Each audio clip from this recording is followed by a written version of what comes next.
ಭಾರತ ಸರ್ಕಾರ ಸಾಮಾಜಿಕ ನ್ಯಾಯ ಮತ್ತು ಸಬಲೀಕರಣ ಸಚಿವಾಲಯ ಹಾಗೂ ಕರ್ನಾಟಕ ಸರ್ಕಾರ ಜಿಲ್ಲಾಡಳಿತ, ಜಿಲ್ಲಾ ಪಂಚಾಯತ್, ವಿಕಲಚೇತನರ ಹಾಗೂ ಹಿರಿಯ ನಾಗರಿಕ ಸಬಲೀಕರಣ ಇಲಾಖೆ ವತಿಯಿಂದ ಭಾರತ ಸರ್ಕಾರದ ನಶಾಮುಕ್ತ ಅಭಿಯಾನ ಕಾರ್ಯಕ್ರಮವನ್ನು ಚಿಕ್ಕಬಳ್ಳಾಪುರ ಜಿಲ್ಲಾಡಳಿತ ಭವನದ ಮುಂದೆ ಆಯೋಜಿಸಲಾಗಿತ್ತು. ಪ್ರತಿಜ್ಞಾವಿಧಿ ಬೋಧನಾ ನಂತರ ನಶಾಮುಕ್ತ ಅಭಿಯಾನದ ಬೈಕ್ ರ್ಯಾಲಿಗೆ ಸಿಇಒ ನವೀನ್ ಭಟ್ ಹಾಗೂ ಸಿವಿಲ್ ಹಿರಿಯ ನ್ಯಾಯಾಧೀಶರಾದ ಶಿಲ್ಪಾ ಅವರು ಹಸಿರು ನಿಶಾನೆ ಮೂಲಕ ಚಾಲನೆ ನೀಡಿದರು.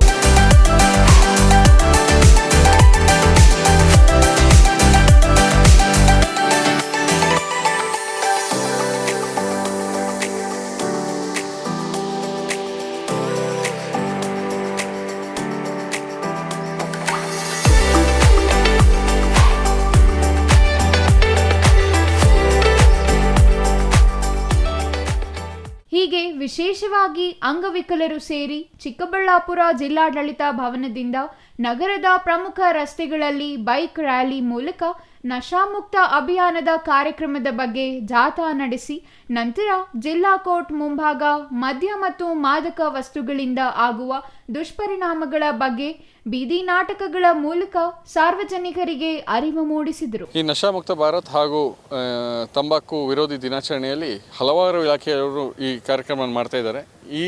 ಈಗ ನಾವು ಮಾಡಿರೋದ್ರಲ್ಲಿ ಇದು ಜಿಲ್ಲಾ ಅಂಗವಿಕಲ ಕಲ್ಯಾಣ ಇಲಾಖೆ ಮೂಲಕ ಮಾಡಿರೋದು. ಇದರಲ್ಲಿ ನಮ್ಮ ಎಲ್ಲ VRWಗಳು ಹಾಗೂ ಯಾರು ನಮ್ಮ ಜಿಲ್ಲೆಯಲ್ಲಿ ಹಲವಾರು ಅಂಗವಿಕಲರಿದ್ದಾರೆ ಅವರು ಎಲ್ಲ ಸೇರಿಕೊಂಡು ಒಂದು ಅವೇರ್ನೆಸ್ ಕ್ರಿಯೇಟ್ ಮಾಡೋದಕ್ಕೆ ಒಂದು ವಿನೂತನ ಪ್ರಯತ್ನವನ್ನು ಮಾಡಿದ್ದೇವೆ. ಇವಾಗ ಎಲ್ಲ ಹಳ್ಳಿಯಲ್ಲಿ ಯಾರ್ಯಾರು ಇದಕ್ಕೆ ಈ ವ್ಯಸನಕ್ಕೆ ಬಲಿಯಾಗಿದ್ದಾರೆ ಅವರಿಗೆ ನಮ್ಮ ಆರೋಗ್ಯ ಇಲಾಖೆ ಮೂಲಕ ನಾವು ನಿಕೋಟಿನ್ ಗಮ್ಗಳನ್ನೂ ನೀಡ್ತಾ ಇದ್ದೀವಿ. ಸೊ ಇದನ್ನು ಉಪಯೋಗ ಮಾಡಿಕೊಂಡು ಈ ಒಂದು ಕೆಟ್ಟ ಚಾಳಿಯಿಂದ ಹೊರಗೆ ಬರಬೇಕಾಗಿ ಎಲ್ಲರಲ್ಲೂ ನಾವು ವಿನಂತಿ ಮಾಡ್ತೀವಿ. Thoudanahalli Ramesh, CTV news, Chikkaballapur.